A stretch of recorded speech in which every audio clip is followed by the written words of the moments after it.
Bismillahirrahmanirrahim. Assalamu alaikum. How are you all? I hope so that all of you are doing well. So now we are going to start chapter number 2 of your maths book, and the name of the chapter is on screen. All of you can see it. System of real numbers, exponent and radicals. ठीक है, बहुत आसान chapter है. It's very easy. Now we are going to start this chapter and I will start the chapter from exercise 2.1.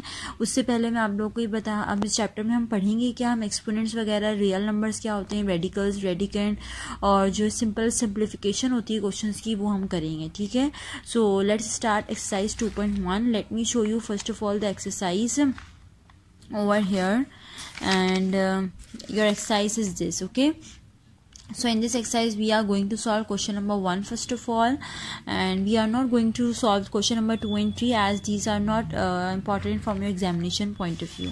So all of you can see the solution of exercise 2.1 on the screen, which is over here. मैंने यहाँ पे सारे part solve कर दिए for your easy, कि आप लोगों को आसानी हो जाए, आप लोगों को समझ भी आ जाए. ठीक है, तो पार्ट नंबर 1 में अगर आप देखें तो हमारे पास, अच्छा अगर मैं यहाँ पे क्वेश्चन पहले पढ़ दूँ तो क्या है, विच properties of the real numbers are used in the following examples. Let x, y, z etc. stands for real number. यहाँ पे जितने भी x, y या जितने भी वेरिएबल्स यूज होंगे तो आपने उनको रियल नंबर कंसिडर करना है. आपने ही बताना है कि हर पार्ट के अंदर कौन सी प्रॉपर्टी अप्लाई हो रही है. ये वही प्रॉपर्टीज हैं जो हम पहले कर चुके हैं. ठीक है, commutative property, associative property, distributed property, ये सब कुछ वही प्रॉपर्टीज हैं. ठीक है, और आइडेंटिटी और इनवर्स वगैरह भी हम जो है वो चैप्टर नंबर 6 में कर आ चुके हैं. नाउ अगर यहाँ पे मैं पार्ट नंबर 1 देखूँ, so in part number 1 all of you can see it over here.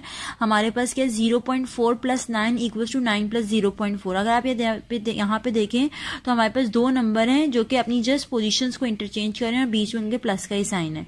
तो जब हम दो नंबर्स को लेकर डील करते हैं या दो वेरिएबल्स को लेकर डील करते हैं, तो हमने सेट के चैप्टर ही पढ़ा था, तो हमारे पास क्या होता है कि कम्यूटेटिव प्रॉपर्टी होती है वो. ठीक है, अब यहाँ बीच में क्या एडिशन है, प्लस का साइन लगा हुआ है, इसलिए बोल दिया commutative property of addition.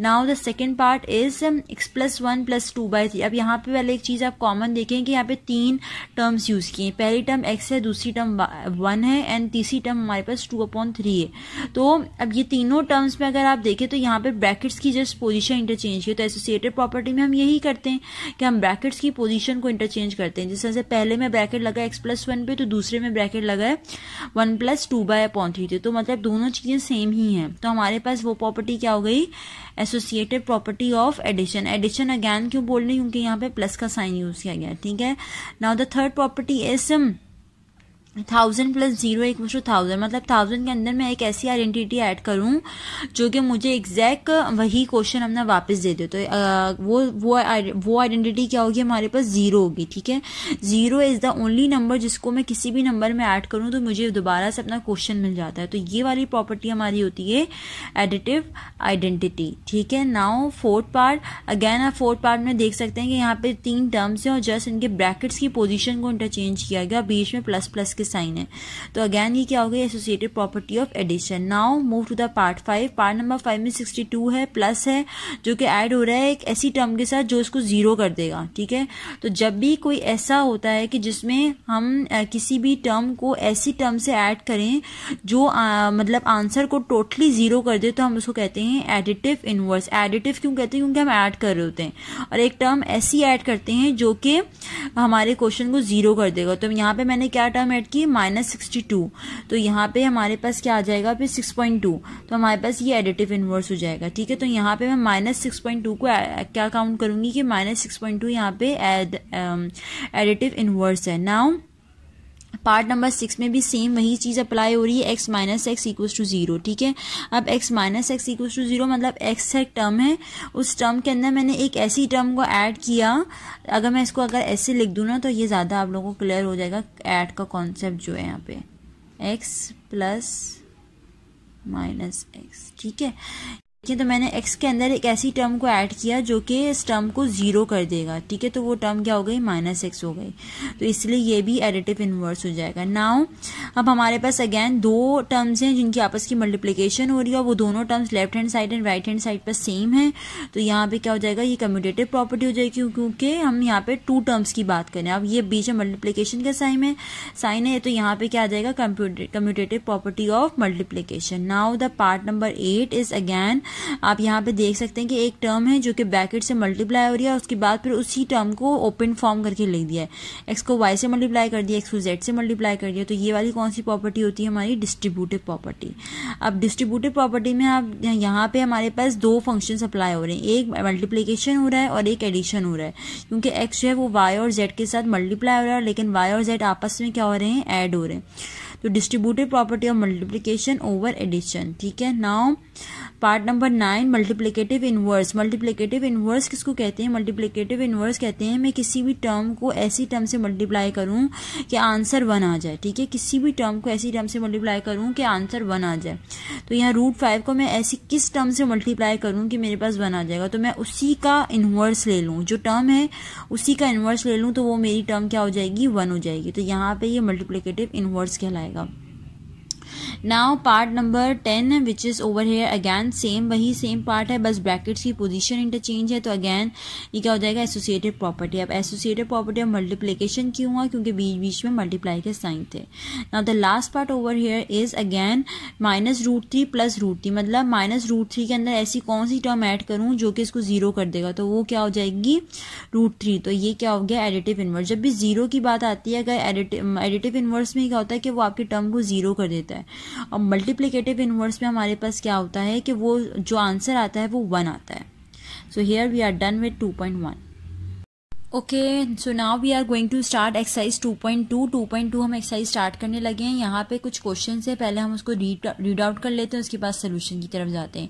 Question number 1 अगर आप लोग यहाँ पे देखें तो हमें क्या गिवन है, question number 1, right the base and the exponent in each of the following. Kindly listen it properly कि हमने इस क्वेश्चन के अंदर बेस निकालनी है और एक्सपोनेंट निकालना है। बहुत सारे स्टूडेंट्स को पता होगा बेस क्या होती है और एक्सपोनेंट क्या होता है, but still I am going to revise it. मैं यहाँ पे 2 पार्ट आपको करके दिखा रही हूँ, ठीक है, यहाँ all of you can see it over here. ये देखें, part number 1 and part number 2, ठीक है। पार्ट नंबर 1 क्या है, हमारे पास 7 की पावर 15, तो जो पावर होती है बेटा उसको पावर को क्या कहते हैं, हम एक्सपोनेंट भी कहते हैं, ठीक है, और जिसके ऊपर पावर लगी होती है वो हमारी क्या होती है, बेस होती है, ठीक है। तो यहाँ पे पावर किस पे लगी हुई है, 7 पे, तो बेस हमारी क्या हो गई 7 और पावर मतलब एक्सपोनेंट हमारा क्या हो गया 15। सेम हियर, यहाँ पे बेस किस पर है, -189 है, और पावर किसके ऊपर लगी हुई है, ये एक्सपोनेंट किस पे लगा हुआ है, -189 पे लगा हुआ है, तो इसीलिए ये बेस हो गया और 10 हमारे पास क्या हो गई, एक्सपोनेंट हो गया, ठीक है। Now we are moving forward question number 2। Question number 2 में हमें क्या करना है, indicate which of the following are positive real number and which are negative real number.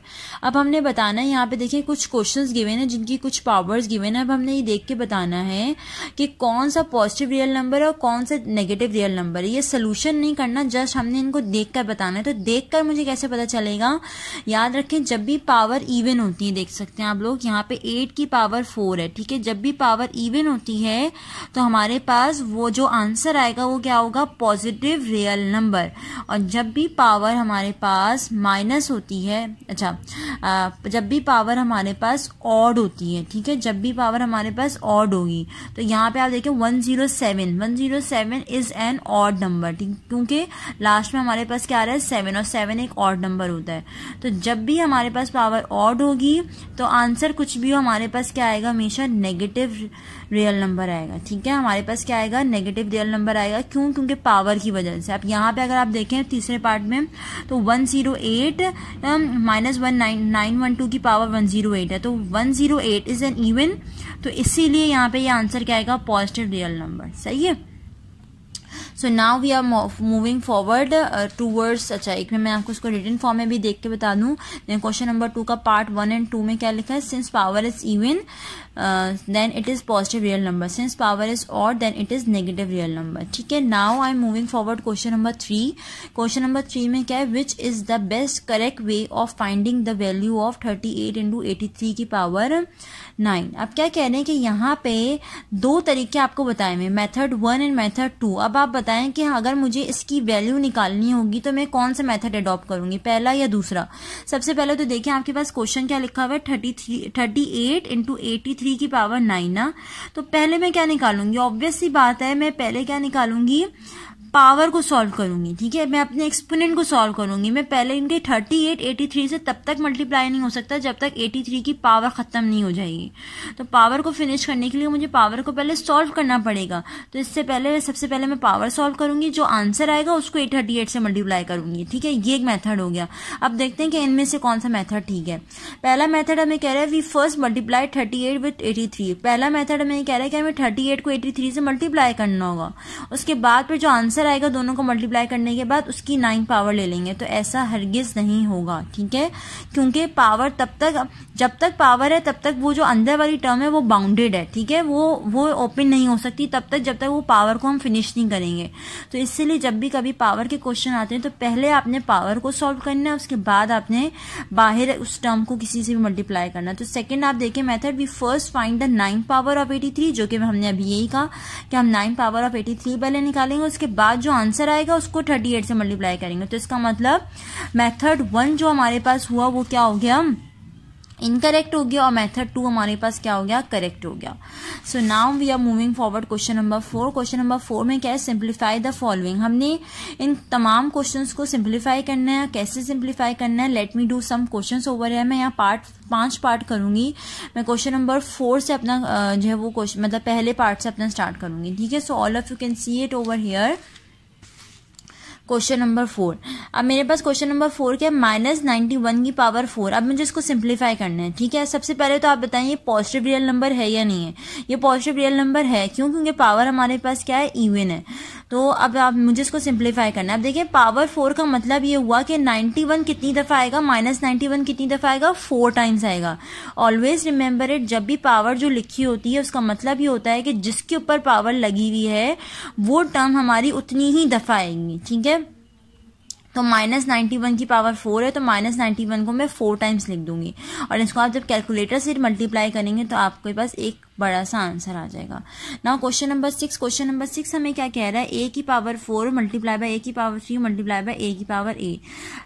Always remember maths का रूल क्या होता है, when basis are same. Base क्या है हमारे पास, ए, ये तीनों ए हमारे पास बेसिस हैं। When basis are same so powers are added. तो यहाँ तीनों की बेसिस सेम है तो पावर्स मेरी ऐड हो जाएंगे, मतलब 4, 3, 8 आपस में ऐड हो जाएंगे। मेरे पास आंसर क्या आ जाएगा, ए की पावर 15 आ जाएगा। Now question number 8। Question number 8 हमें क्या कह रहा है, 8 मल्टीप्लाई बाय 3 की पावर 4। ठीक है, अब इसका क्या मतलब है कि ये 4 जो है वो 8 का भी है, ये 4 3 का भी है। सही है, तो पहले मैं इस पावर को फिनिश करूंगी, और किस तरह से फिनिश करूंगी, दोनों को अलग अलग पावर्स दे दूंगी। ठीक है, जब मैं दोनों को अलग अलग पावर्स दे दूंगी इसका मतलब ये हुआ कि 8 की पावर 4 एंड 3 की पावर 4। तो 8 की पावर 4 का मतलब हुआ कि 4 दफा 8, 3 की पावर 4 का मतलब 4 दफा 3। इसको आप कैलकुलेटर में पुट करेंगे, आपके पास एक आंसर आ जाएगा। So here we are done with question number 8। Now we are moving forward question number 10। ठीक है, क्वेश्चन नंबर 10 मैं आपको सॉल्व करके बताऊंगी ओवर हियर।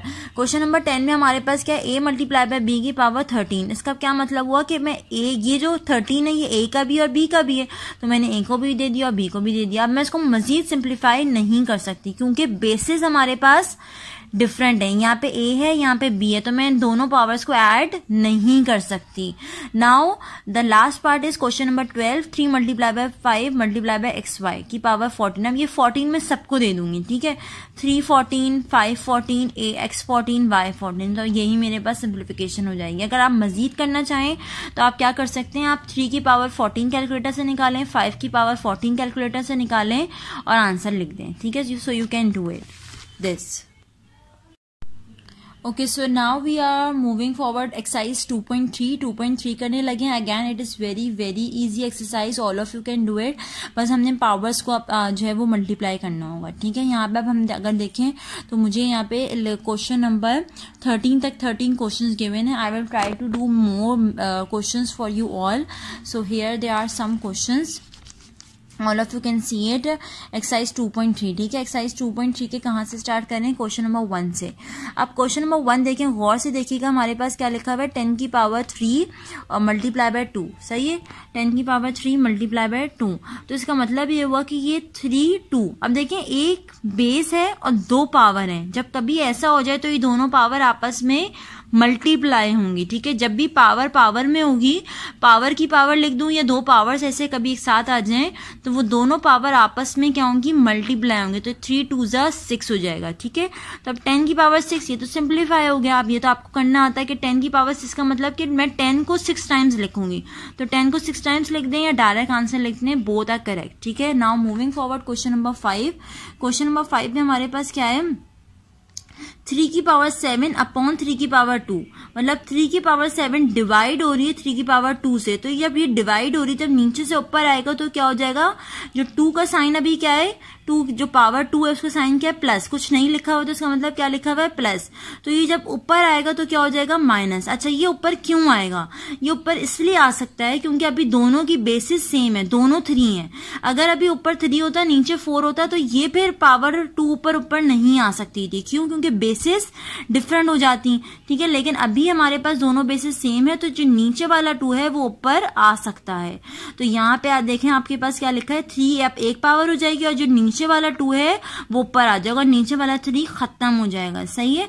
तो जब 7 माइनस 2 करेंगे तो क्या आ जाएगा, 3 की पावर 5। अगेन ये सिंप्लीफाइड फॉर्म हो गई। 3 की पावर 5 का मतलब क्या होता है कि 3 दफा आपने 5 टाइम्स आपने 3 को लिख देना और आप उसको सिंपली कैलकुलेटर से सिंप्लीफाई करेंगे, आपके पास आ जाएगा। Now question number 8। Question number 8 हमारे पास क्या है, आप देखेंगे यहाँ पर 8a3b5 अपॉन 4ab, ठीक है। अब मुझे क्या इसको सिंप्लीफाई करना है। अब आप यहाँ पे देख सकते हैं कि 4 और 8 दोनों एक दूसरे के टेबल में आते हैं, तो ये सिंप्लीफाई हो सकता है। तो इसीलिए मैंने सबसे पहले यह कर दिया, 4 1 जा 4, 4 2 जा 8, ठीक है। ऐसे मैं सिंप्लीफाई कर सकती हूँ। जब भी न्यूमरेटर या डिनोमिनेटर हो तो वो तो सिंपल सिंप्लीफिकेशन है, कैंसिलेशन कर सकते हैं। अब नीचे हमारे पास ए बी और ऊपर भी ए बी है, तो नीचे वाले ए बी की टर्म्स जो पावर है वो ऊपर आ सकती हैं। और दोनों ए बी की पावर क्या है, अभी हमारे पास दोनों की 1 है, इसकी भी 1 है और इसकी भी 1 है, ठीक है। तो ये अब देखें, ये ए अब ऐसा नहीं होगा कि बी की पावर ऊपर जाएगी, नहीं, बी की पावर ए के पास नहीं जाएगी, ए की पावर ए के पास, बी की पावर बी के पास। तो ए की पावर 1 है, तो जब वो ऊपर जाएगी तो वो क्या हो जाएगा, 3 - 1, और जब बी की पावर ऊपर जाएगी तो क्या हो जाएगा, 5 - 1, और नीचे के ए बी खत्म हो जाएंगे। अब क्या आ जाएगा, इसको सिंप्लीफाई कर दें, 2a² और b की power 4। So here we are done with question number 8। Now question number 11 and 13. This is a little bit long question, so kindly look at over here with all your concentration. अब यहाँ पे हमारे पास क्या question है, question number 11 है, -20 2p - 3q और की पावर 12 एंड देन 4 - 3r और पावर 3। अब नीचे आप देखें तो सेम बेसिस गिवन है, तो ये 2p - 3q सेम बेस है, ठीक है। ये पूरी एक बेस काउंट होगी। इसी तरह 4 - 3r ये पूरी बेस काउंट होगी। अब जब मैं सिंप्लीफिकेशन पे आऊंगी तो सबसे पहले तो मैं 20 और 4 को देखूंगी। अब माइनस माइनस साइन, ये दोनों माइनस साइन है, ये माइनस साइन से कैंसिल हो जाएगा ऊपर नीचे वाला, और क्या हो जाएगा, 4 1 जा 4, 4 5 जा 20, सही है। अब फिर क्या हो जाएगा, 2p - 3q की होल पावर 12 एंड 4 - 3r की पावर 3, सही है। तो अब ये 12 है, नीचे क्या है, 3 है, सॉरी 9 है, ठीक है। नीचे क्या है, 9 है। अब दोनों की बेसिस सेम है, तो मैं नीचे वाली बेस पावर को ऊपर लेके जा सकती हूँ। क्यों लेके जा सकती हूँ, क्योंकि नीचे और ऊपर की बेस सेम है, ठीक है। तो नीचे क्या लिखा हुआ है, 9, जब ये ऊपर आएगा तो क्या हो जाएगा, 12 - 9। सेम 4 - 3r की जो पावर 1 है वो ऊपर जा सकती है। क्यों, क्योंकि 4 - 3r और दोनों की बेसिस सेम है। अगर अभी ऊपर होता 4 - 3r और नीचे होता 4 + 3r, तो ये दोनों बेसिस डिफरेंट हो जाती हैं, ठीक है।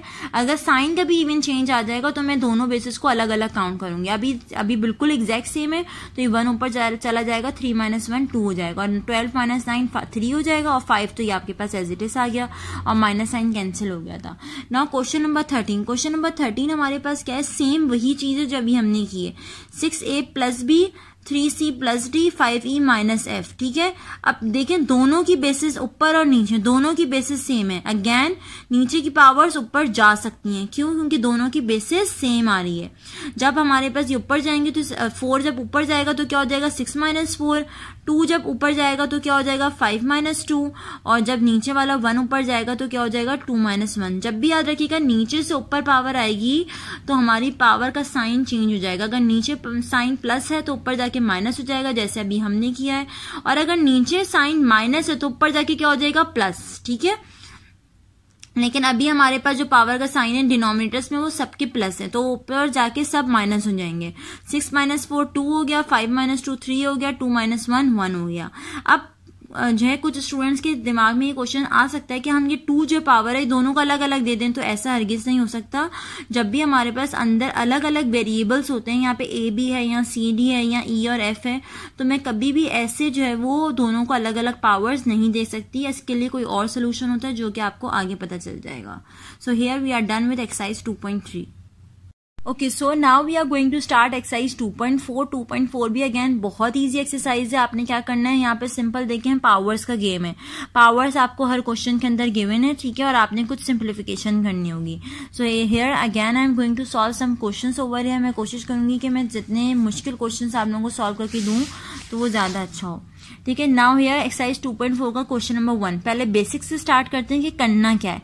अब देखें 3/12। अब ऊपर भी हमारे पास नंबर है और नीचे भी नंबर है। ठीक है, और ना ऐसा नहीं है कि ऊपर हमारे पास अल्फाबेट और नीचे नंबर है। ठीक है, अभी ऐसा कुछ नहीं है। तो ऊपर भी नंबर है नीचे भी नंबर है, और ये दोनों नंबर एक दूसरे के टेबल में आते हैं। मतलब 3 के टेबल में 3 भी आता है, 3 के टेबल में 12 भी आता है। तो सबसे पहले तो मैं इसको सिंप्लीफाई कर लूंगी। ठीक है, सिंप्लीफाई हमारा करना जरूरी है। ठीक है, वरना हमारा क्वेश्चन कॉम्प्लिकेटेड हो जाता है। तो यहाँ पे जब मैंने इसको सिंप्लीफाई किया तो मेरे पास क्या हो गया 1/4। 1/4 6। ठीक है, अब ये 6 1 का भी है और ये 6 4 का भी, ये 6 दोनों का है। ठीक है, तो 1 की पावर 6 का मतलब कि मतलब 1 को मैं 6 टाइम्स भी लिख दूं तो भी मेरे पास क्या आएगा 1 ही। तो 4 की पावर 6 का मतलब मैं 4 को कितनी दफा लिखूंगी 6 टाइम। 1 2 3 4 5 6। ठीक है, तो 6 टाइम्स आ गया, और जब मैं इसको सिंप्लीफाई करूंगी तो मेरे पास क्या आ जाएगा कैलकुलेटर में 4096। So here we are done question number 1। Now we are moving forward to the other questions. Let me open it first of all.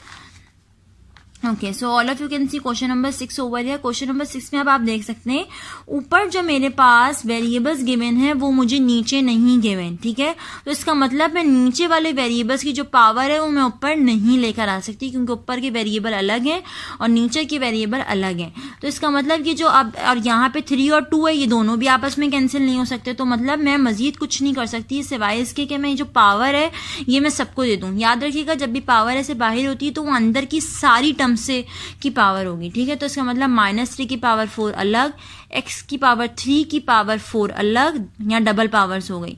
इसी तरह y² की पावर 4 अलग। और मैंने आपको कहा था जब भी डबल पावर ऐसे आ जाती है तो हम क्या करते हैं उन दोनों डबल पावर्स को आपस में मल्टीप्लाई कर देंगे। तो यहाँ पे -3 की पावर 4 को जब कैलकुलेटर से निकालेंगे तो 81 आ जाएगा।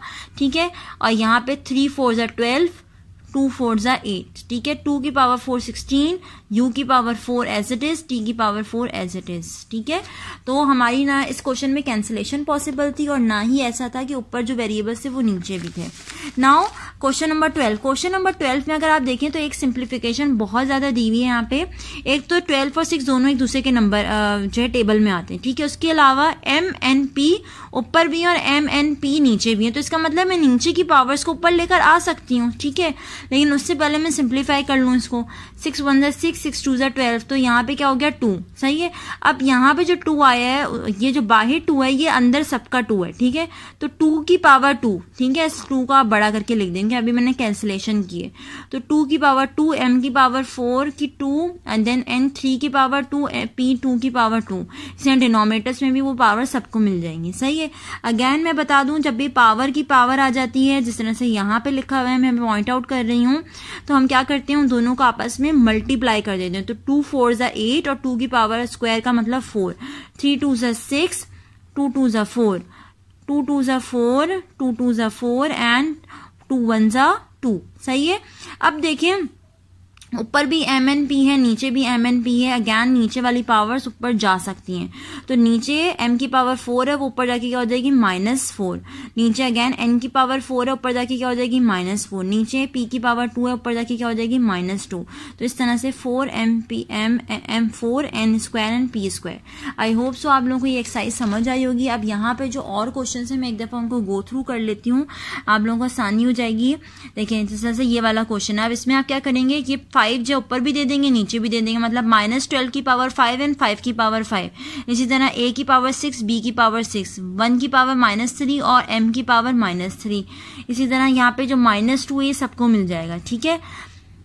एंड अगैन ये 4 जो है वो भी सबको मिल जाएगा, सारी टर्म्स को। ये तो मैंने सॉल्व भी कर दिया है, ठीक है। इसी तरह ये जो 6 है, आप देखें ऊपर ABC के नीचे LVW है, तो नीचे वाली पावर्स ऊपर नहीं आ सकती और ये 2 और 3 भी आपस में कैंसिल नहीं होंगे। तो यहाँ पे आप क्या करेंगे, 6 को सबको दे देंगे। अब बाकी क्वेश्चन भी बहुत आसान है, you can do it. Now here we are done with today's video. आज हमने एक्सरसाइज 1 से